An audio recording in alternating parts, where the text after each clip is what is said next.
Sud Matin. Babacar Samb. Sud Matin, seconde édition. Bonjour à toutes et à tous. Pour la deuxième année consécutive, les syndicats célèbrent ce samedi la journée internationale du travail à l'aune de la Covid-19. Pas de défilé traditionnel donc cette année, mais cela ne freine en rien la bataille des syndicalistes. D'ailleurs, le secrétaire général de l'Union des routiers du Sénégal préconise une synergie d'action dans la mobilisation des syndicats. Quant au syndicat national des travailleurs de l'hôtellerie, le rendez-vous est pris au siège de la CNTS FC ce samedi pour faire le point sur la situation des travailleurs de l'hôtellerie durement impactés, je vous le rappelle, par la pandémie. Les précisions avec Aïssatou Gueba. Le traditionnel défilé du 1er mai, zappé à cause du Covid-19, n'entrave en rien la lutte pour l'amélioration de leurs conditions de travail, un point sur lequel le syndicat du transport et de l'hôtellerie s'entendent parfaitement, des secteurs lourdement impactés par la pandémie. Yoba Mbalo, secrétaire général chargé de l'administration du syndicat travailleurs de l'hôtellerie. Parce que dañ nekkoon ci jàmm loolu moo tax bu bay doon am mais actuellement nekkatuñ ci jàmm donc comme que nekkatuñ ci jàmm nag dañ gën a fagaru sax pour jànkantoo ak xeex boobu ak problème yooyu. Les syndicalistes doivent au contraire se tenir prêts pour une forte mobilisation face au mutisme du patronat, préconise Goro Khouma, le secrétaire général de l'Union des routiers du Sénégal. Maintenant, ce que les syndicats doivent se préparer une lutte syndicale. Parce que si le patronat ne peut pas réagir, si l'État ne pourra réagir, c'est la lutte qui peut nous libérer. Il faut préparer en conséquence une forte mobilisation pour aller directement à la lutte syndicale qui fera de dépôt de préavis de grève et aller en grève ensemble pour lutter, pour réclamer nos droits. En attendant, cette journée est une occasion de faire des échanges, une réflexion entre délégués afin de passer en revue l'ensemble des problèmes notés dans le secteur de l'hôtellerie, selon le secrétaire général chargé de l'administration du syndicat travailleurs de l'hôtellerie. Si vous vous rappelez aussi, l'année dernière, il n'y avait pas la fête du 1er mai,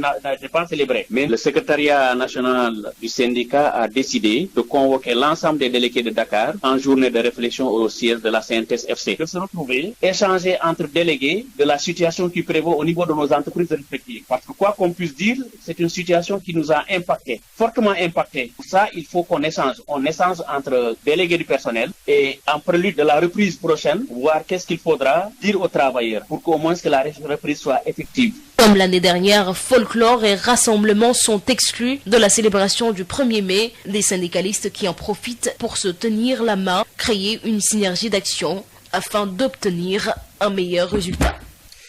Aïssatou Gueba, le syndicat national des travailleurs de l'hôtellerie et du tourisme veille sur les conditions de vie des travailleurs, assure en tout cas son secrétaire général El Hadji Ndiaye fait le point dans les régions. À Saint-Louis par exemple, 3 hôtels ont été fermés, prenant au dépourvu les employés. En ce qui concerne les remous entre les travailleurs de l'hôtel King Fahd Palace et la direction générale, le DG s'est engagé à reprendre les travailleurs licenciés dans les meilleurs délais.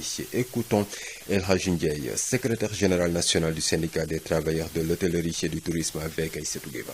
On a signé une pacte mardi passé avec le président Racine Sy, avec le gouvernement, avec le ministère du Travail, le ministère des Finances et le ministère du Tourisme, avec l'organisation syndicale qui représente les travailleurs. Racine Sy a fait une déclaration officielle, il a pris d'engagement officiel devant les autorités administratives, gouvernementales, comme quoi il va récupérer tout le monde. Tout le monde. Il n'est pas fixé effectivement la date, mais il a engagé de dire je récupère tout le monde, parce que c'est la famille. N'est-ce pas? Pour Terroubi, on avait sur le droit moral des travailleurs. La direction de Terroubi, il a négocié avec les délégués de personnes sur place, discuter les conditions et tout. Le travail ils sont partis comme espèce de part négocié. Il a payé toutes les indemnités de droits de travail. Tout. En même temps, il a payé encore chaque travailleur 2 mois de salaire brut, à part, pour d'autres de droits. Ensuite, j'ai l'entrée de négocier avec eux encore pour la situation sociale, pour que chaque travailleur licencié encore perçoive encore 1 mois de salaire. Le docteur, j'ai téléphone le docteur hier, il m'a donné rendez-vous mardi, Inch'Allah. Donc, nous veillons sur le travail, parce que c'est notre mission. Même dans la région, on a des difficultés quelque part, mais ce n'est pas des difficultés vraiment significatives. À Saint-Louis, on a trouvé 3 hôtels fermés. Le patron est parti, je ne sais pas où. Mais tout le reste des patrons, on a fait aussi une tournée à Louga. Comme à Ziguinchor, la même chose. À Ziguinchor aussi, on a réuni le travail sur la Cap Skirring.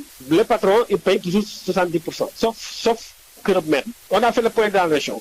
Et puis chez les travailleurs de la Poste dans la tourmente, plus de 4000 agents menacent de marcher jusqu'au palais pour se faire entendre. La boîte qui n'a pas bénéficié du fonds Covid-19 mais fait face à des difficultés financières, un manque de trésorerie qui freine le fonctionnement des bureaux de poste, sans parler des recrutements à tout va. Ce que déplorent les travailleurs qui réclament d'ailleurs 42 milliards de francs CFA à l'État du Sénégal. Écoutons Ahmed Diouf, le secrétaire général du syndicat national des travailleurs des postes, joint par Mame Diarra Da Silva. Aujourd'hui, la Poste traverse les moments les plus difficiles de son histoire. Et il n'y a qu'un seul responsable, c'est l'État du Sénégal et le président de la République en premier chef. Nous avons un manque de trésorerie crucial dans tous les bureaux de poste du Sénégal. Nous n'arrivons plus à satisfaire nos clients. Depuis 1985, l'État nous verse qu'1,3 milliard à titre de rémunération du service public. Alors qu'en 2005, non seulement la valeur de 1,3 milliard en 1985 n'est pas la même en 2021, mais aussi le nombre de bureaux qu'on disposait en 1985 a presque triplé. Et nous avons aujourd'hui une mission de service public. L'État nous exige d'être présent partout. Nous sommes même dans des localités où la recette qu'on a là-bas ne peuvent même pas payer un quartier. Et ce qui était ressorti de la comptable analytique était de 11,5 milliards qui était déjà certifié par l'ARTP, mais jusqu'à présent, l'État refuse de nous rémunérer à notre juste valeur. L'autre élément qui est encore plus grave, c'est que durant toute la période du Covid, la Poste a continué à dérouler normalement ses programmes. À toutes les sociétés nationales, ils ont bénéficié de ce fonds, sauf la Poste. Aujourd'hui, c'est le sort de plus de 4000 employés qui est menacé. En tout cas, nous n'excluons pas,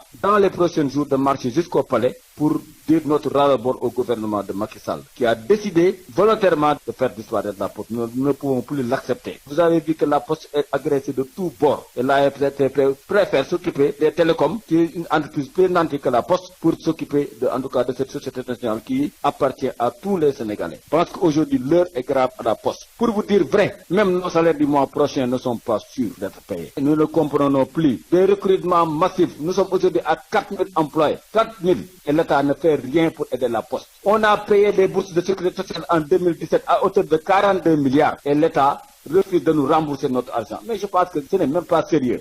À l'instant, Ahmed Diouf, le secrétaire général du syndicat national des travailleurs des postes, joint par Mame Diarra Da Silva, retenait que des agents de la Poste font face à la presse ce matin. Les travailleurs de Diourbel célèbrent également la fête ce samedi. L'intersyndicale qui regroupe les centrales syndicales de Diourbel remet ce matin son cahier de doléances. Le porte-parole Moussa Diallo revient sur les différents points revendicatifs avec Adama Ndiaye.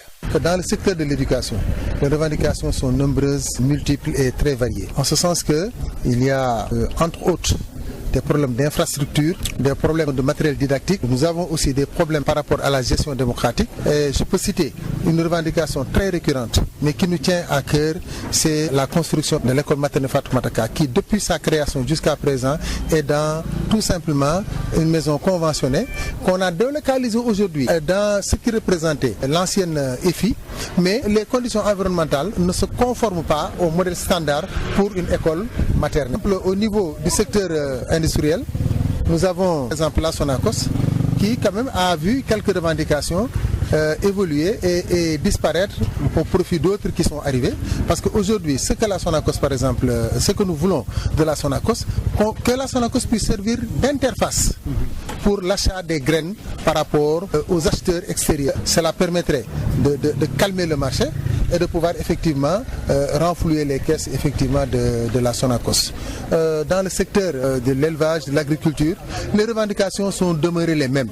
Les revendications de reclassement, de revendications d'indemnité liées à la fonction, des revendications de primes qui jusqu'à présent sont encore là et qui ne sont pas encore satisfaites. Donc entre autres, voilà l'ensemble des revendications qui, rappelons-le, ce sont des revendications qui étaient là depuis l'année dernière. Les revendications qui aujourd'hui se positionnent au niveau en tout cas de l'intersyndicale des centrales et que nous comptons mener pour trouver en tout cas des solutions pour celles qui ont en tout cas une ascendance locale qu'on puisse trouver une solution localement parlant. Celles qui ont une ascendance, disons, nationale, qu'on puisse en tout cas les transférer pour règlement du problème au niveau national. Retenez que le chef de l'État Macky Sall reçoit ce samedi au Palais les cahiers de doléances des centrales syndicales. Militer dans une organisation syndicale, beaucoup de travailleurs n'en font pas une priorité. Entre incompréhension et appréhension, ils fustigent la démarche de certains syndicalistes qui ne portent pas le combat des travailleurs. Et pour ces derniers, ce 1er mai est un jour pas différent des autres. Reportage signé Josette Kali. Dans leurs entreprises respectives, cet agent de sécurité et ce pompiste ne dépassent pas le cadre quotidien de leur travail. Non, je ne milite pas. Non, pas totalement, il n'y a pas de syndicat. Je suis un simple travailleur dans une société de sécurité. Parce qu'ici, il n'y a pas de syndicat. Après un long vécu dans leur boîte, à l'unanimité, ils ne trouvent pas l'utilité de faire partie d'une organisation syndicale. Les syndicalistes là, c'est des mafias, il y a des lobbies. On travaille qu'ici, tu as un problème avec le patron. Le syndicat défend le patron et bon, toi tu es abandonné. Nous ne voyons pas l'importance du syndicat. Ils vont plus loin et indexent l'attitude de certains syndicats qui, selon eux, ne prêtent pas une oreille attentive aux doléances des travailleurs. Nous déplorons cela. Des difficultés énormes. Et vous n'avez nulle part où pleurer ou aller réclamer. Bon, nous travaillons des heures, 12 heures par jour ou 8 heures par jour. Tu n'as même pas un salaire important qui n'arrive même pas à poser tes petits problèmes. Je ne dis pas de grands, mais c'est quelques-uns de tes problèmes. On a essayé ça, mais après finalement, je me suis constaté qu'il parle avec... Bon, il vient ici, il parle avec nous. Bon, il rentre, il parle à des jeunes. Au syndicat, nous leur demandons de vraiment défendre les travailleurs surtout, au lieu de défendre les patrons. En manque d'interlocuteurs, ils interpellent le président de la République. Le président change les statuts des pompistes et les travailleurs de la station. Là, on a besoin d'un syndicat. L'État du Sénégal doit vraiment revoir sur le statut de mener des enquêtes pour mieux savoir ce qui se passe dans des agences de sécurité. Parce que vraiment, ils ne font pas le travail et les patrons violent toujours les lois. En attendant, cette journée qui est dédiée aux travailleurs sera vécue comme les autres. L'activité de travail ne nous concerne pas. On ne connaît pas de jour férié, on ne connaît pas de jour fête. Nous travaillons. La fête du travail célébrée ce 1er mai alors que le manque d'emploi et la pauvreté contraignent beaucoup de jeunes Sénégalais à rester vivre dans le foyer parental est totalement pris en charge. Les parents de leur côté comprennent bien cette situation et l'acceptent, mais rappellent à l'État l'impérieuse nécessité de prendre en compte la formation professionnelle et l'auto-emploi dans les politiques publiques. Yves Tendeng. Ils sont légion au Sénégal, les jeunes qui, après avoir atteint même l'âge de 30 ans, continuent de vivre sous la tutelle et l'entière responsabilité de leurs parents.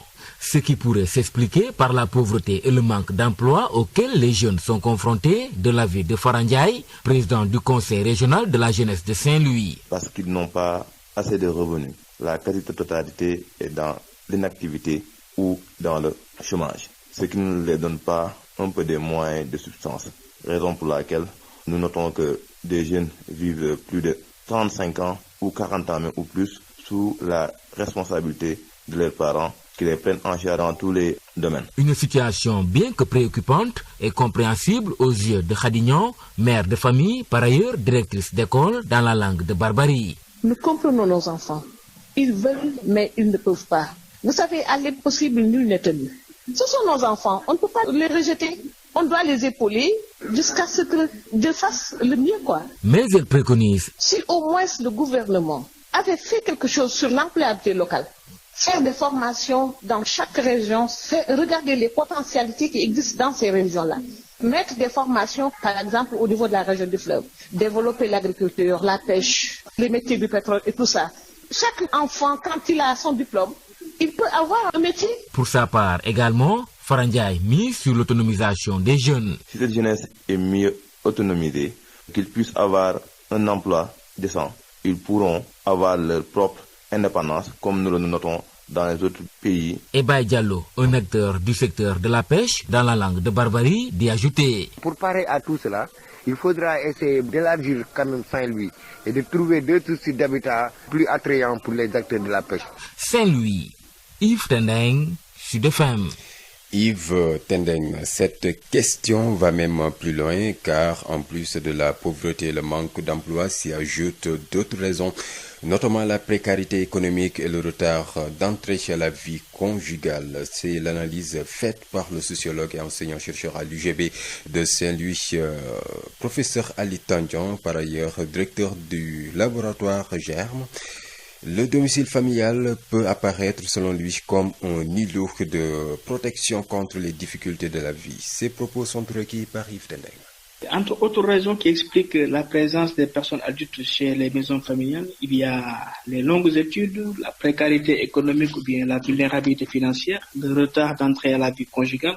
Il y a également la situation du marché de l'emploi ou encore ce qu'on peut appeler la matrilocalité ou bien la patrilocalité. On peut également parler des raisons comme le divorce, ou le licenciement ou la perte de l'emploi que nous avons pu constater avec la Covid. Vous savez, une séparation avec le travail ou bien le conjoint peut contraindre un adulte à vivre longtemps dans le domicile familial, même avec ou plusieurs enfants. Il peut s'agir aussi d'un licenciement ou bien d'une faillite.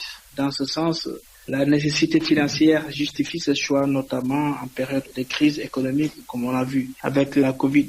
D'ailleurs, cet événement est constaté dans plusieurs familles sénégalaises, surtout celles urbaines. Aujourd'hui, avec la structure des familles sénégalaises et la configuration spatiale des résidences, il y a une contrainte, une certaine promiscuité occasionnée par le fait que certains adultes vivent chez leurs parents. Une telle situation est aujourd'hui remarquablement constatée dans certaines grandes villes sénégalaises telles que Saint-Louis, Rufisque, où la matrilocalité et la patrilocalité sont fortement pratiquées.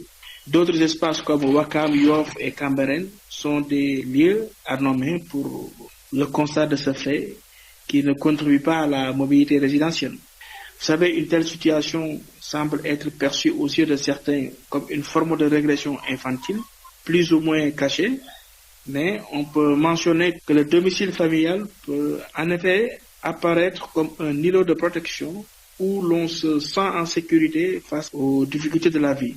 Sud FM. Parlons tout à fait autre chose. Sit-in hier vendredi à Niakhirat du collectif pour la défense des intérêts du village. Il dénonce les dérives foncières notées dans leur localité fait objet. Le collectif exige la restitution de 2 hectares appartenant à la famille Youssou Diagne, dont certains Adam Sow a dit détenir un bail. Le collectif dénonce également le litige qui oppose le titre foncier 1107 à la SNHLM. Daouda, porte-parole du collectif pour la défense des intérêts du village de Ndiakhirat, réagit ici au micro de Denisia Sambou. Nous sommes là aujourd'hui pour manifester des dérives que nous avons constatées au niveau de notre village. Nous sommes là pour contester des gens qui sont venus imposer la force aux citoyens de notre village. En particulier, je veux parler de Youssou Diagne et de 48 jeunes qui ont été attribués sur des terres du domaine national. M. Adam Sow se réveille d'un jour. Comme lui, il est coutumier des faits, c'est un prédateur foncier. Il est venu en collaboration avec certains services pour dire qu'il a 7 hectares de bail. Alors que dans le décret qui lie Adam Sow aux terres du domaine national qui a été transformé en bail et en titre foncier 4257, c'est 5 hectares. Signé par Maître Abdoulaye Wade, signé par l'ancien Premier ministre Cheikh Agibou Soumaré. Donc vous savez, même s'il s'agit d'un bail, il y a ce qu'on appelle enquête commodo in commodo avant d'attribuer des terres du domaine national en bail. Et nous n'avons pas, moi depuis 2014 je suis conseiller municipal et rapporteur de la commission domaniale, je n'ai pas su ou vu où les services nous ont demandé des enquêtes commodo in commodo sur telle ou telle parcelle se figure le nom de Adam Sow. Donc je pense que ça aussi c'est regrettable. L'autre partie c'est le 1107 et la SNHLM. Alors, la SNHLM, c'est un démembrement de l'État, une direction nationale. Nous avons pensé utile aujourd'hui que le président de la République doit diligenter cette situation de manière très rapide. Et nous comptons sur lui parce qu'ici, il n'y a que d'honnêtes citoyens qui ont rassemblé 10 francs, 100 francs pour avoir quoi acheter un toit et mettre leur famille. Donc ces gens-là ne sont pas là. Nous demandons tout simplement au président de la République de diligenter la situation. Concernant le 1107, il y a plus de 400 familles. Il y a même des gens qui me disent qu'il y a 600 familles. Alors, qu'est-ce qu'il faut faire aujourd'hui? Ces 600 familles-là, on ne peut pas les laisser. Mais nous demandons le président de la République de diligenter cette situation de manière très rapide. Et nous savons qu'il peut le faire parce qu'il y a le pôle urbain ici Il y a aussi le Bartin qui est là, le 1975, il peut les recaser là-bas. Et laisser ces honnêtes citoyens qui ont peiné à avoir de l'argent pour acheter un lopin de terre et pour y mettre leur famille. Nous interpellons le président de la République, en l'occurrence Macky Sall, pour la diligence de cette situation qui est alarmante. Et puis à Kaolack, le chef de la division des douanes de Kaolack et ses éléments de Keur Ayib, Nioro et Kaolack bandent les muscles pour faire face à la criminalité frontalière organisée et surtout veiller sur les médicaments contrefaits qui font des ravages en Afrique. Colonel Mam Hassan Sissé était à la brigade commerciale de Keur Ayib à Nioro et à Kaolack pour haranguer ces troupes considérées comme une école de référence douanière. Le dossier du jour nous mène au Mali et nous partons dans le nord, à Gao, où en plus de l'insécurité, l'insalubrité constitue un casse-tête pour les populations de cette ville. Si certains habitants rejettent la faute sur les GIE, des militants de l'assainissement indexent l'incivisme des habitants. La mairie de la ville est consciente donc de la problématique et annonce des mesures dont certaines sont en cours de réalisation. C'est un dossier de notre correspondant depuis Bamako, la capitale malienne, qui nous revient de Gao sur Ibrahim Maïga.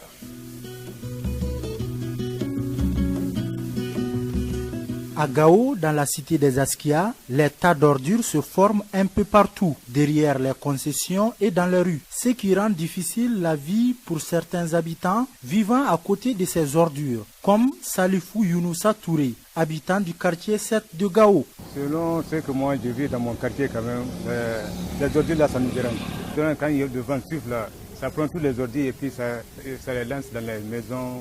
Bon, ça se dérange quand même. La nuit, là, les gens ne peuvent même pas dormir. Par contre, des associations qui militent pour l'assainissement de la commune urbaine de Gao pointent du doigt l'incivisme et l'absence de prise de conscience de la part de la population. Habiboulaye Djingarei, président du mouvement des jeunes pour le salut de la paix. La ville de Gao, les gens constatent qu'il y a des gens qui n'ont pas compris le sens du civisme. C'est-à-dire que les jeunes n'ont pas compris le don de soi.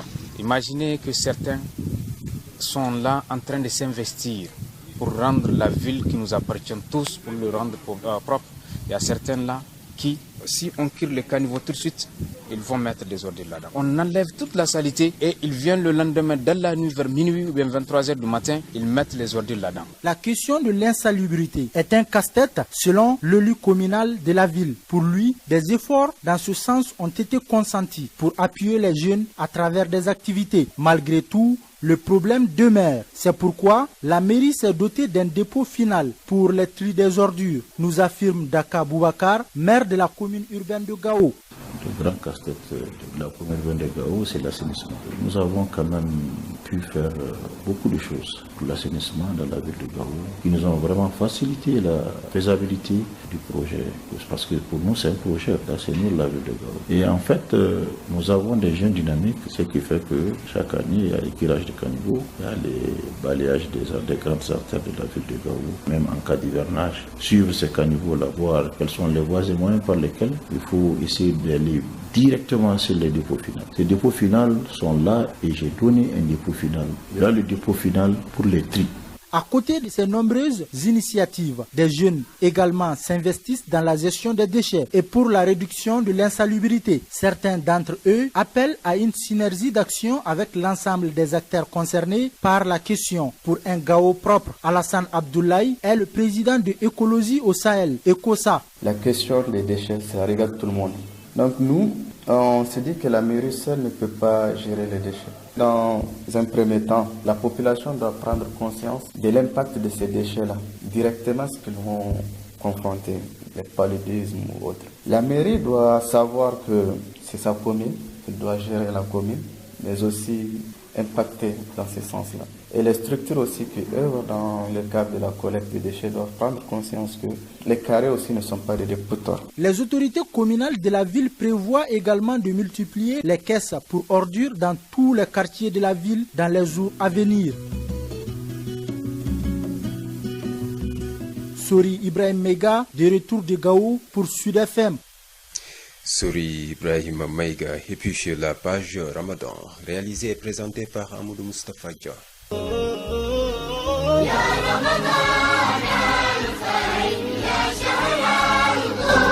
Bonjour et bienvenue dans votre page spéciale Ramadan.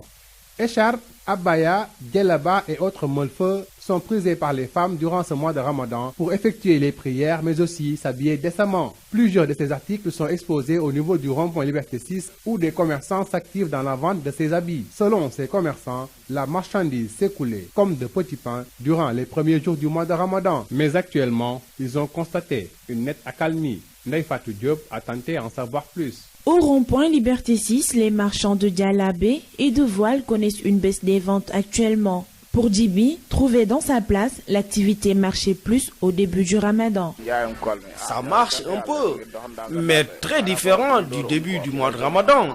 Nous vendions très bien, parce que vous savez, les filles, elles se mettent à l'heure de l'événement. Contrairement à notre premier interlocuteur, El Hadji Mbaye, marchand ambulant, affirme s'en sortir. Ça marche bien, alhamdoulilah, ça marche. Des fois, il arrive même qu'une fille nous prenne 5 à 6. Les jeunes filles ont repris leurs habitudes d'antan, nous dit Youssou. Au début, les djellabas, ça marchait bien.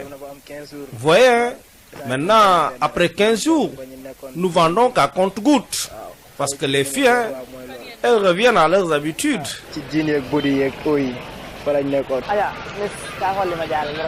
Trouvé en train de marchander, ce marchand ambulant avance avoir des difficultés pour écouler son stock.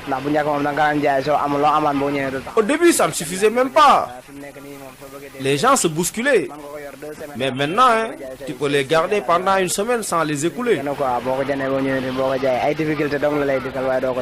La vente de voiles et de djellabé s'avère être rentable au début du Ramadan, mais ne connaît plus un retour sur investissement à présent. Ce samedi 1er mai est célébrée la fête du travail. Travail et islam, un thème d'actualité qui plus est durant le Ramadan. Occasion choisie pour revenir sur le rôle et l'importance du travail dans l'islam. À quel rang le travail est élevé dans l'islam? Nous avons posé ces questions à Imam Matar Ndiaye. Voici sa réponse. Le travail, chers frères et sœurs en islam, occupe une place importante dans la religion musulmane. Car c'est par son biais que le musulman parvient à sauvegarder sa dignité et son honneur. Le travail est une obligation qu'Allah subhanahu wa ta'ala nous impose. Après nous être acquittés de nos obligations divines, nous devons tous nous mettre au travail. Allah subhanahu wa ta'ala nous dit dans le Saint-Coran, فَإِذَا قُدِيَتِ الصَّلَاةُ فَانْتَشِرُوا فِي الْأَرْضِ وَابْتَغُوا مِنْ فَضْلِ اللَّهِ وَاذْكُرُوا اللَّهَ كَثِيرًا لَعَلَّكُمْ تُفْلِحُونَ. Après avoir achevé la prière, dispersez-vous sur terre et recherchez quelques effets de la grâce d'Allah subhanahu wa ta'ala et invoquez-le afin que vous récoltiez le succès. Autrement dit, après avoir accompli la prière, ne restez plus dans les mosquées, allez vous mettre tous au travail. Chers frères en islam, si vous étudiez l'histoire de l'islam, vous vous rendez compte que tous les prophètes qu'Allah subhanahu wa ta'ala nous avait envoyés étaient tous en possession d'un métier ou d'une profession qu'ils exerçaient. Et cela, malgré le rang de prophète. Le prophète Muhammad alayhi salam fut commerçant. Daoud alayhi salam un brillant forgeron. Nuh ou Noé alayhi salam un charpentier. Ibrahim alayhi salam qui fut le père du monothéisme fut un maçon. Pour ne citer que cela. Le prophète Muhammad alayhi salam n'a jamais cessé de nous donner l'exemple de Daoud alayhi salam. Il dit que le prophète Daoud alayhi salam ne se nourrissait que par le produit de son travail. Pour vous dire l'importance pour un musulman d'être en possession d'un métier ou d'une profession. L'importance également pour un musulman de se nourrir, n'est-ce pas, à la sueur de son front. Un musulman, chers frères et sœurs en islam, quel qu'en soit le rang social qu'il occupe, il doit avoir un métier ou une profession qu'il exerce pour pouvoir subvenir à ses propres besoins et nourrir sa famille afin d'éviter la dépendance. La dépendance qui est une forme d'injustice sociale que l'islam condamne fermement. Un musulman convaincu doit se nourrir à la sueur de son front. Il doit éviter la paresse, la facilité et le laxisme qui sont des comportements ou attitudes qui sont aux antipodes des valeurs islamiques. Il faut le dire, beaucoup de personnes accroupissent aujourd'hui dans des prisons à cause de ces trois attitudes citées tantôt. Des gens qui veulent mener une vie, qui veulent mener une vie à la bourgeoisie, qui veulent vivre au-dessus de leurs moyens, avec une belle villa, une belle voiture et de belles épouses. et qui ne veulent pas du tout travailler, ce qui est inadmissible au regard de l'islam. Un musulman convaincu doit travailler, surtout un jeune, pour non seulement construire son avenir, mais aussi contribuer au développement économique et social de son pays. L'islam est une religion de foi, mais aussi d'action. Après avoir cru en Allah subhanahu wa ta'ala, il faut descendre sur le terrain et affronter la nature, autrement dit faire des efforts, car comme on le dit, l'effort permanent est de notre ressort. C'est la fin de votre page spéciale Ramadan. Merci de l'avoir suivi.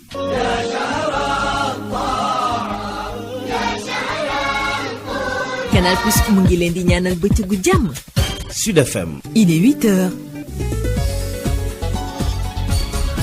Adama Ndione. ñaareelu pàcc Sud Matin dinañ ko daal di nag doore ak ñaareelu atu syndicat yi mandargal feetu 1er mai ci jamono nag mbas journée internationale travail boobule ñu bari nag ci xeetu syndicat fas yéene wujoo amal aju ci wàllu défilé nañ ko daan amale at bu jot waaye coppeeku amul ci li nga xam ne mooy seeni ñaxtu bokk na ci itam ne xeex bi dañ koy daal di nag wëyal secrétaire général Union routière yu Sénégal ñi daal di nag xamle ne jàpp jot na bu ko defee mobilisation syndicat gën a mën rek jàppandi beneen wàll mooy syndicat national ñi yëngu ci wàllu liggéey hôtellerie ñoom joxe nañu ndaje itam ngir daal di ci amal ak ndaje taskatu xibaar yi daal di fësal seen i mébét ak seen i nag ñaxtu ndax jàpp nañ ne secteur boobu pandémie bi di feebaru mbas mi laal na ko bu baax a baax leeral yeeg Aïssatou Gueye Ba.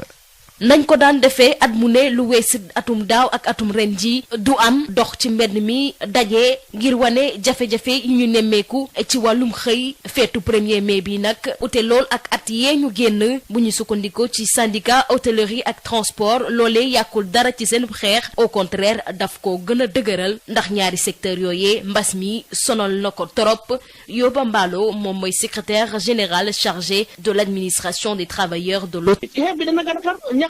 mbuumbaay bi parce que dañ nekkoon ci jàmm loolu moo tax mbuumbaay doon am mais actuellement nekkatuñ ci jàmm donc comme que nekkatuñ ci jàmm nag dañ gën a fagaru sax pour jànkantoo ak xeex boobu ak problème yooyu.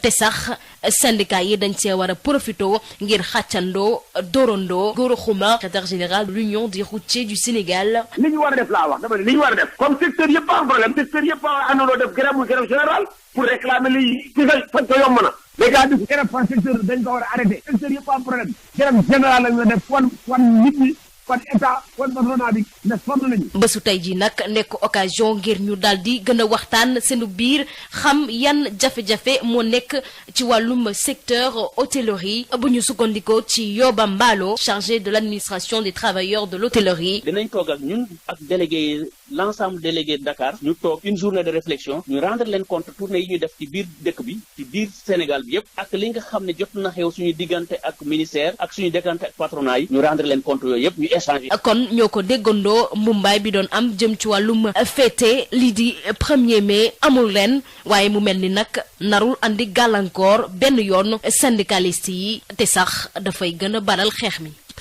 Aïssatou Gueye Ba ci la ñuy daal di nag desandi syndicat national liggéeykatu hôtellerie ak tourisme ak seeni condition liggéey yi ñuy daal di nag artu El Hadji Ndiaye di dellu si situation bi ak tolluwaayu hôtellerie fi mim réew Saint-Louis la ñu ne ñetti ci hôtel daal na fay rek tëj ñii di liggéeykat yi ñoo cee daal di nag perte bokk na ci itam li aju ci yëngu-yëngu yi ca hôtel King Fahd Palace ak direction ba daal di xamle ne daal ñañu dàqoon dinañ leen daal di nag jëlaat bu yàggul dara ci tey talaata ji la ko directeur général ba daal di xamle dañ ciy teewlu El Hadji Ndiaye mi secrétaire national syndicat liggéeykatu hôtellerie ak tourisme ci micro Aïssatou Gueye Ba. waaw man King Fahd Palace bi ngi posé. dinañu benn pacte ñun syndicat des travailleurs ak syndicat patronat bi ak gouvernement bi. mardi passé au ministère du tourisme. pacte boobu dafa si justifier lu bari. gouvernement bi dañuy dégager 75 milliards. jagale ko hôtellerie et restauration et transport aérien. transport aérien jël ñaar fukki milliards yi ak juróom 50 milliards yi ñu jagleel ko secteur hôtellerie et restauration. ci biir loolu patronat bi Racine Sy mooy li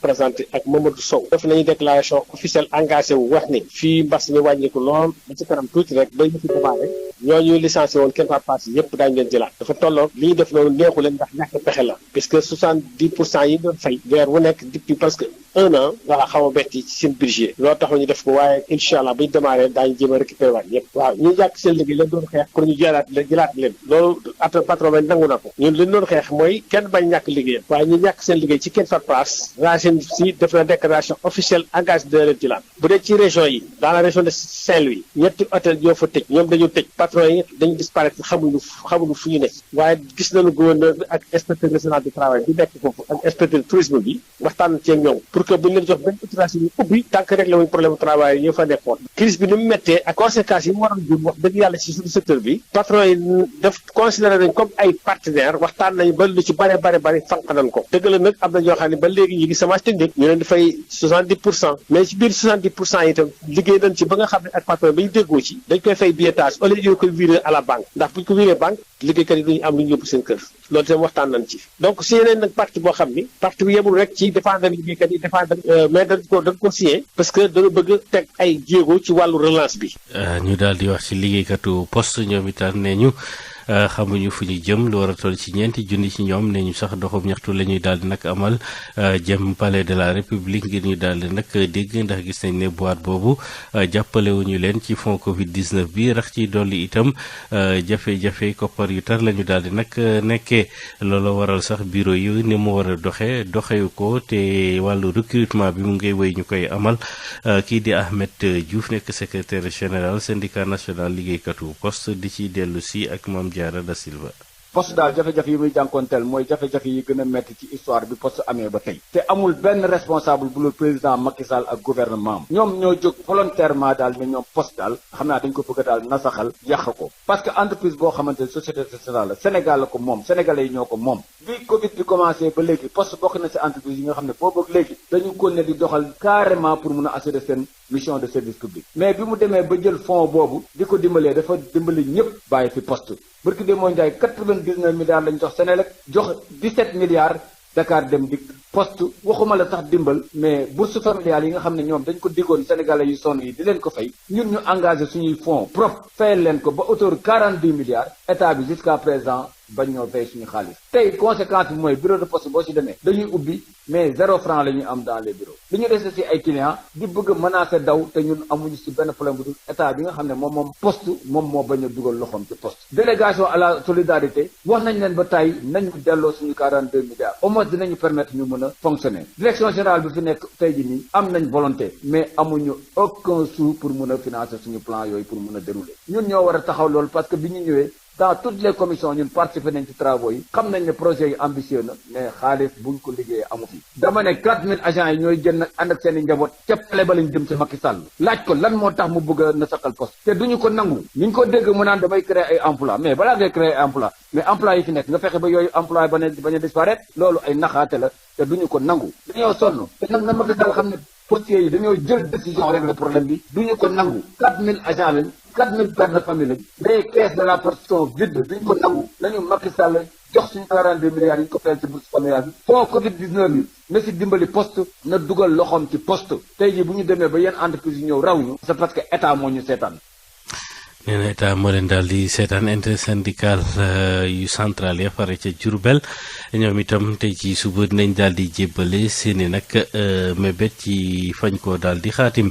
porte parole ba du Moussa Diallo di dellu siwaat ci ponk yi nga xam ne mooy seeni revendication ñu déglu ko ka Adama Ndiaye. boo jëlee lu mel ni éducation tey jii am na problème mu infrastructure li ñuy wax problème infrastructure mooy tabax yi dafa des parce que abri provisoire yi bari nañu boo jëlee équipement bi dafa des parce que tablement yi dafa manqué boo jëlee livres yi ñu ngi ciy def ay jéego mais ba tey des na laaj na ñu dolli jéego yi boo jëlee it lu mel ni affectation jàngalekat yi am na quelques jafe-jafe yoo xam ni war nañ seet nuñ koy régler parce que daf ci am yoo xam ni yuñ fi seetlu yoo xam ni il faut que ñu toog waxtaane ko pour que ñu jaarale ko li nga xamee ni moom la gestion démocratique tëddee. école Fatoumata Ka dafa nekk école boo xam ni école maternelle la te ñàngu tout tànk yi lu soxal Sénégal la te nekk na loo xam ni tey jii fañ ko sampoon ma dëppoowul ak fa mu war a nekk ba biñ ko fa jëlee andi ko fii fi nekkoon foofu it maanaam organisation ba fa ne ci classe yi na mu tëddee baax nañ ko tabax. boo jëlee beneen wàll lu mel ne Sonacos it am na ay jafe-jafe yoo xam ni ñu ngi ci faj li ñu mën waaye am na lu des mais tey li gën a soxal Sonacos mooy jënd ak njaayu gerte bi li jëm ci wàllu étranger yi ñu bàyyi ko ak moom mu doon koo xam ni mooy jaay étranger yi bu boobaa dana doon loo xam ni dana baax ci société bi parce que société bi it dafay dundal ñu bari dafay créer ay emploi yu bari day tax ni loolu buñ ko defee dana gën a suqali Sonacos ba nga xamee ni nguur gi dana am loo xam ni dana ko ci mën a def te du ko génne ci gafakaam parce que Sonacos boobaa moom bu jëndee moom mooy jaayaat étranger yi. élevage agriculture BTP loolu yëpp nekk na ay secteurs yoo xam ni it am nañ seen i revendication yoo xam ne taxaw nañu revendication yoo xam ni yaatu nañu yoo xam ne mi ngi jëm ci ay primes yu ñu leen ameel te fay ñu leen ko ay avancement yu ñu leen ameel te joxuñu leen ko mu amul mairie amul conseil départemental amul feneen yëpp dañuy am problème mu reclassement am problème mu ay prime yoo xam ne dañ ci war a jot te jotuñu ci. ñuy fàtte ne nag njiitu réew mi Macky Sall dina daal di nag jotee ji ci samedi gi ca palais cahier doléance bi nga xam ne nag centrale syndicale yi ca la ñu daal di xaatim li nga xam ne mooy seeni nag bëgg ñu daal di desandi ci wàllu nag syndicat yeeg seeni xew-xew bésuk tey gile ñu bari nag daanaka bokkuñu ci ay organisation syndicale ci ay liggéeykat lañu maanaam jiitaluñu ko ci seeni nag doxalin la ko waral bokk na ci daal ñu jàpp ne syndicalistes yi ñu ci bari combat ba ñuy mëne seeni bopp la waaye du doon pour liggéeykat yi ba tax bésuk tey gi sax ñu jàpp ne moom ak bés yi ñoo daal di nag yem constat bi ak Sosét Kali ci seeni entreprise bile agent de sécurité ak bile pompiste ñoom ci liggéey dong lañu yem rombuñu ko. man moom bokkuma ci. man moom franchement bokkuma ci syndicat. ñu yàgg fa lool ci benn kàddu ñuy xamle ni gisuñu njëriñ bokk ci ab organisation syndicale. tey Total aussi tamit pour nga nekk syndicat dafay xaw a difficile. syndicat yi daal soo bëggee dégg-dégg tur syndicat la rek waaye syndicat yi nekk luñ fi liggéeykat yi suñ société am na syndicat waaye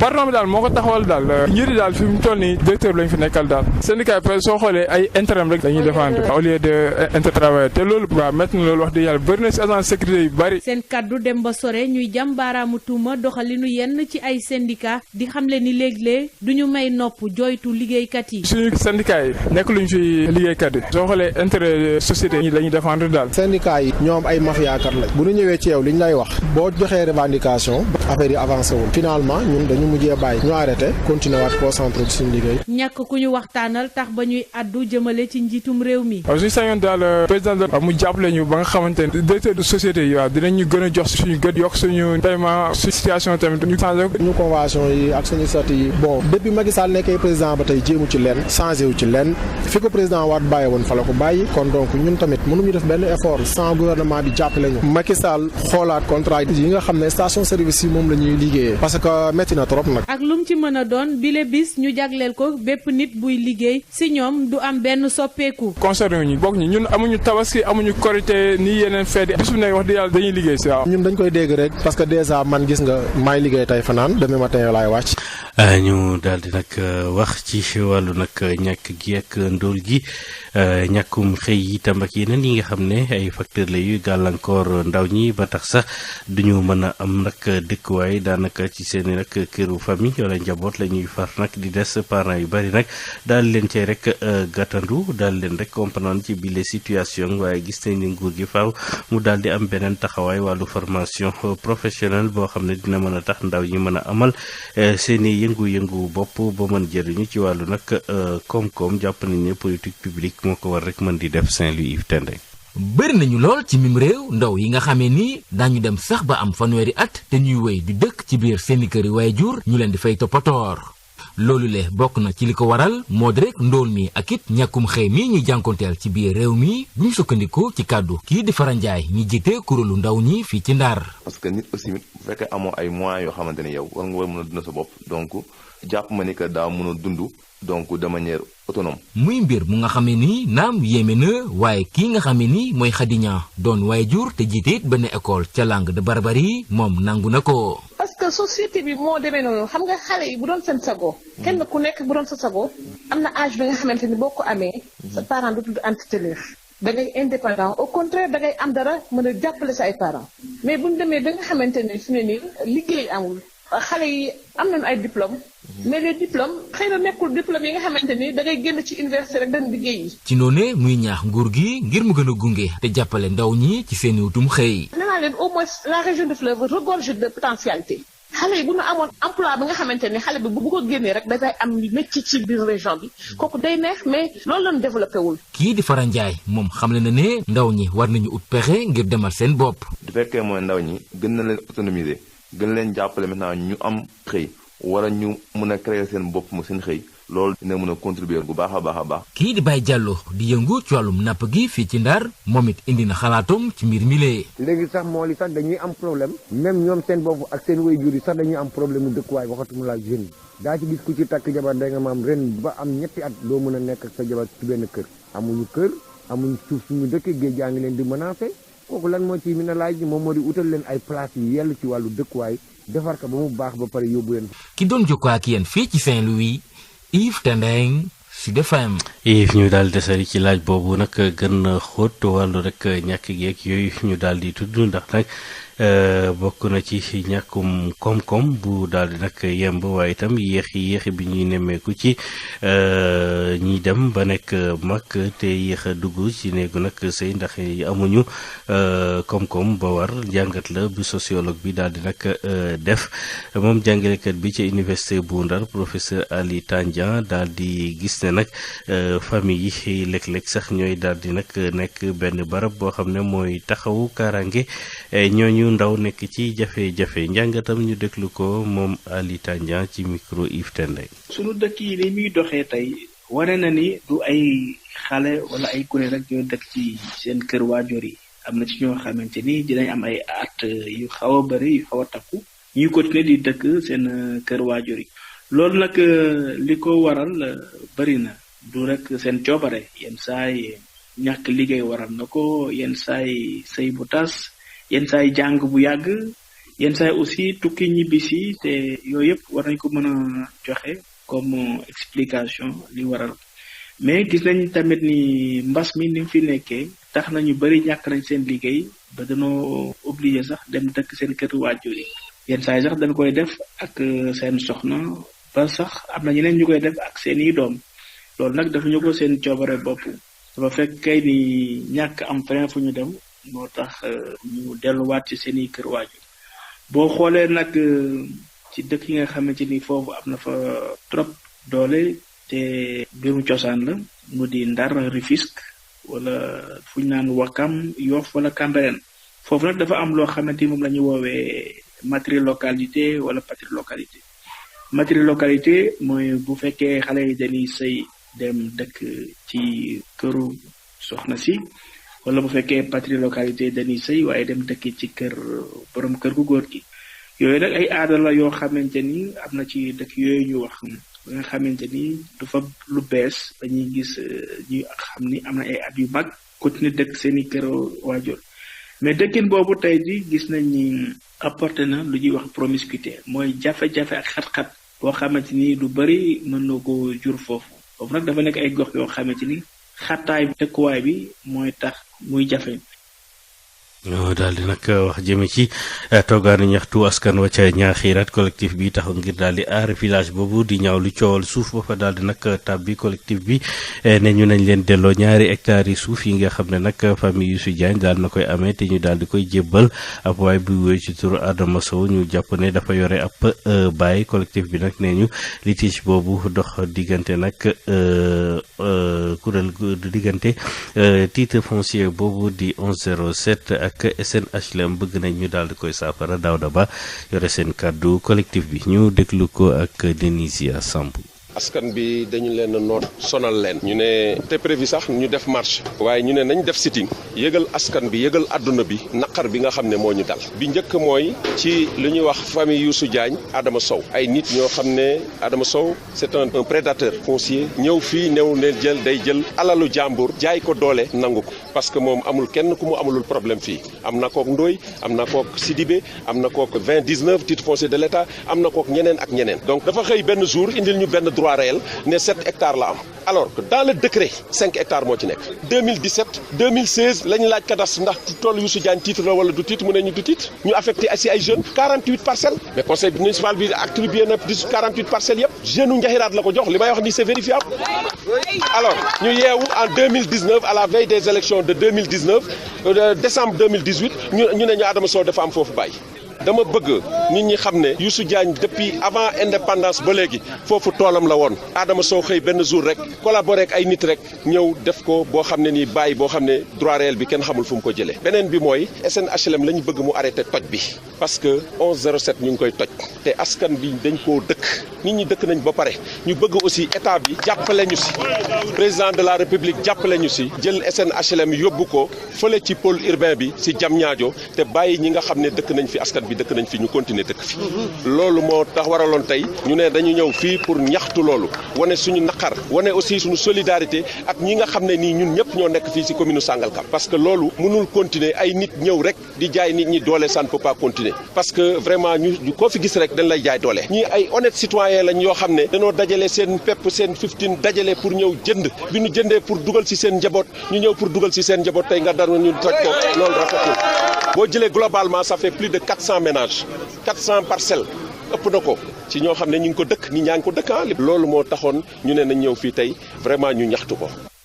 ñu daal di koy ñaxtu chef subdivision bu douane bu Kaolack ak i élément am ya ca kër Ayib Nioro ak Kaolack boobu fas yéene gën a baral xeex bi ñuy xeex ci wàllu nag frontières yi bu ko defee ñaawte fii ñu mën ko daal di jëlee ci barab yooyu waaye itam garab yi ñuy faral di fa jaarale ngir mu daal di wàlli siyaan ci réewu l'Afrique yi colonel Mao Assane Cissé demoon ca brigade commerciale bu kër Ayib ngir daal di dooleel ay troubam ñu teewlu ko moom colonel Mao Assane Cissé ci micro Mamadou Camara.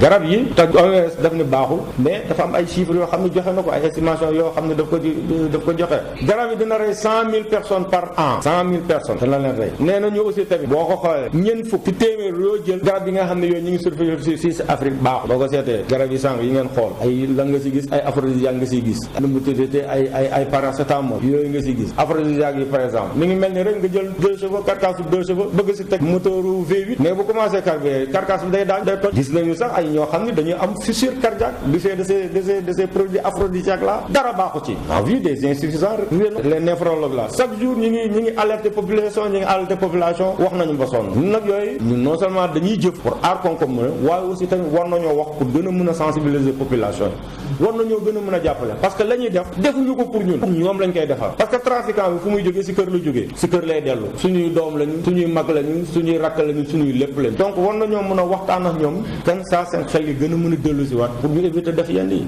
scanner mobile bi bu ñëwoon dina leen gën a jàppale. danañu gën a jàppale scanner mobile bi nag li ko téye du dara problème technique rek la mais scanner mobile bi maa ngi leen di dalal seen xel nekk scanner mobile bu douane Kaolack moo ko moom. dañ ko yóbbu gaare ko Dakar tout simplement ma nga suñuy wooyee bureau du matériel foofu lañ ko gaare bis bu brigade bu bees bi pare incha allah scanner bi dana ñëw et bu boobaa yooyu liggéey bi dana gën a tar mais ñun suñu stratégie pour le moment te fi mu nekk ni yooyu ñi ngi créé peur bi de l'autre camp moom mooy ne ko ñun frontière la ñu circonscrire xeex bi bàyyeeguñ ko mu dugg si parce que buñ ko bàyyee mu dugg si mën nañoo ëpp doole moo tax xeex bi liñ ko gën a dëgg li ko gën a taral sa frontière bu lañ koy def.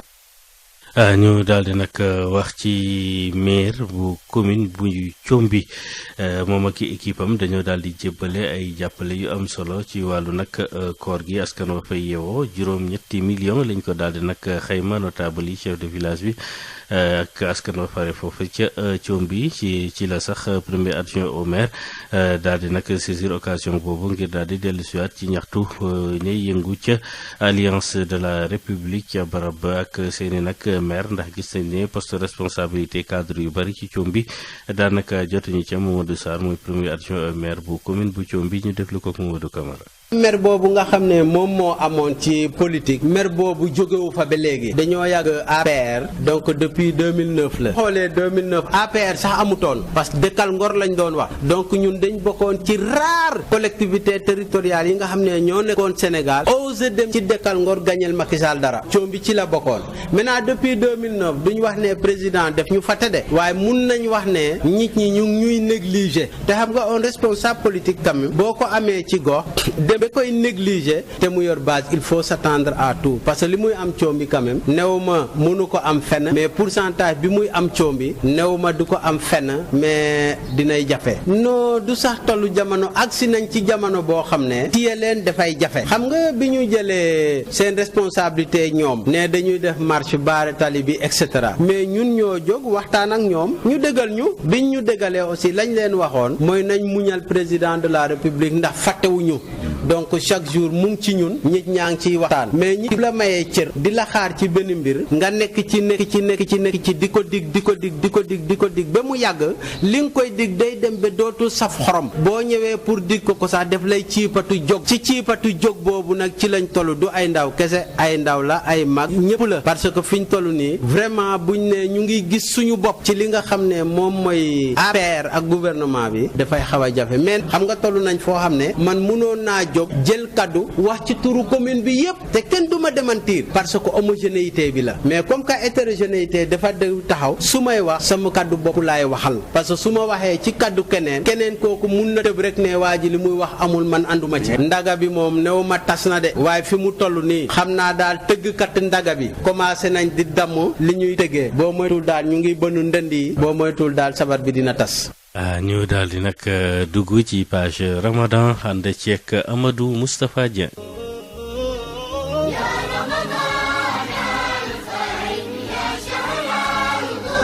dalee nag jàmm ak seen page spéciale Ramadan tey jii dañuy waxtaanee njaayum kol yi abaaye yi ak jàllaabe yi te lépp loo xam ne jigéen dañ koy taamu ngir di ko jullee jamonoy weeru koor fii nag ci rond-point Liberté 6 bëri na ñoo xam ne ay jaaykat lañu ci loolu la ñuy yëngu su nga sukkandikoo ci ñoom nag njaay mi ndorteelu weeru koor bi la gënoon dox waaye léegi mbir yi xaw naa daga tembe loolu lan moo waral lu ni mel nag Ndeye Fatou Diop jëm na ci andi ay tontu. fii ci rond-point Liberté 6 jaaykatu jàllaabe ak kol yi ñi ngi nemmeeku wàññeeku bu baax a baax si yu ñu doon jaay jibi mi nag di ñu xamal ni njaayum kol bi doon na gën a dox ci début koor gi. njaayum kol mi ñooy sant yàlla mu ngi dox ndànk par rapport ak bi ñu door koor ci la gënoon a dox ko léegi nii début koor gi xam nga yaa ngi xaw xale jigéen yi moom dañoo bés sa jële lañ moom buñ ummee koor rek maanaam nañ lépp luñ doon def moom dañ koy bàyyi. lu wute ak ay kàddu ki ñu njëkk a tàllal micro bi El Hadji Mbaye di ñu xamal ni moom mi ngi ciy génn bu baax. sant yàlla nag mu ngi dox naa mu ngi dox naa des fois client yi des fois xibaar yi moom boo doyoo dañuy jëlee 5 kool ou 6. Youssou nag jàpp ni xale yu jigéen ñi dañu delluwaat di solo nu ñu daan solo avant weeru koor gi. début koor gi nag moom jàllabe macha allah xale yu jigéen ñi jëloon nañ ko. mais instant yi moom fi mu toll nii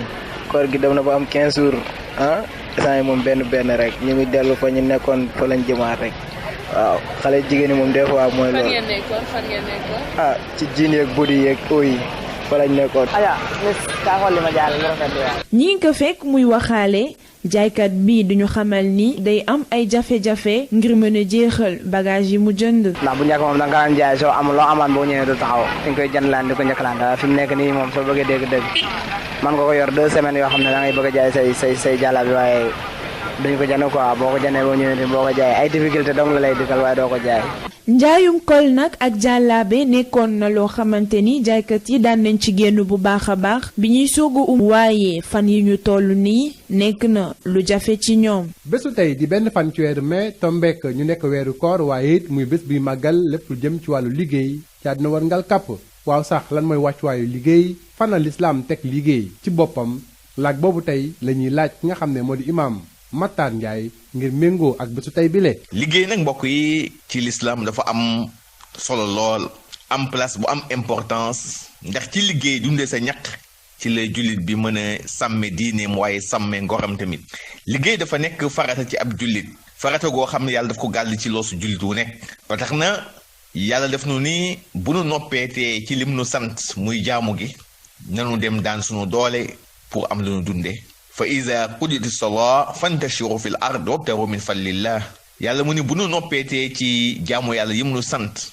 nanu dem nag ci terrain bi wax dëgg yàlla daane suñu doole nga gis ni kon lislaam wax dëgg yàlla diine la koo xam ni dafa jox liggéey importance lool te li la koy gën a wan mooy boo xoolee histoire lislaam yonent yi nga xam ne yàlla yónni woon na leen ñoom ñëpp ci ay xeet ku ci nekk am nga métier moo làqoon daan ko def malgré sa rang wu yonent donte yonent nga woon sax mais am na métier moo xam ni moom nga daan def boo xoolee kii di sunu yonent Muhammad sallallahu alayhi wa sallam commerce na sàmm na. Daawuda alayhi salaam tëgg la woon doon forgeron daan liggéey ci wàllu weñ. kii di Nuux alayhi salaam charpentier la woon daan yett gaal. kii di Ibrahima alayhi salaam mi nga xam ne mooy bàyyi tawxiid moom maçon la woon. nga gis ni kon ñoom ñëpp malgré seen rang yonent ku ci nekk am na métier moo doon def mënoon nañu ni rek ay yonent lanu croiser les bras téye seen loxo toog di dunde ñaq doomu aadama yi waaye defuñu ko woon ñoom ñëpp dañ doon liggéey di dunde seen ñaq moo tax yonent yàlla daawuda exemple la ci inna nabiyallahi daawuda alayhi salaam kaana yaakulu min amali yadi moo tax sunu yonent sallallahu alayhi wa sallam mu ne di leen jël modèle ci yonent yàlla daawud ndax yonent yàlla daawuda alayhi salaam yonent la woon boo xam ne daawul dunde lu dul ñaq ba tax na kon ab jullit da nga wax di dunde sa ñaq moytu di dunde ñaqu doomu aadama yi ko lii daf lay woon importance bi liggéey am ci l'islam waaye itam daf lay woon importance su ci ab jullit mu am métier tamit di la woon tam importance su ci ab jullit muy dunde ñaqam tamit mbokk yi ba tax na ab jullit quel que soit rang social bu mu mën a am ak ku mu mën a day ak nu mu mën a toll na am métier mu muy def pour di ci suturlawu di ci suturaal njabootam tamit waaye itam moytu tamit li nga xam ne mooy yaafus muy dépendance ab jullit war na moytu dépendance mooy fab si lépp teg ci ndodd doomu aadama yi mbokk yi jullit dafa war a di dunde ñaqam moytu ab tayal moytu yaafus ndax loolu ay jikko la yoo xam ne islaam daf ko ŋàññi lool yu safaanoo la ak lislaam tayal yaafus yàccaaral fab si yépp teg ci ndodd doomu aadama yi loolu lislaam ŋàññi la tey boo gisee doomu aadama yu bari rawat na ci jeunesse bi tëdd kaso dara waralu ko lu dul li xale yi di wax rek bëgg lu yomb bëgg nga kër gu rafet bëgg nga soxna yu rafet bëgg nga oto yu rafet te nanguwoo daan sa doole nanguwuloo sonn loolu faw nga dugg ci loo warul dugg. fii la nga yëkkatee gataay bi di leen ñaanal weeru koor jàmm.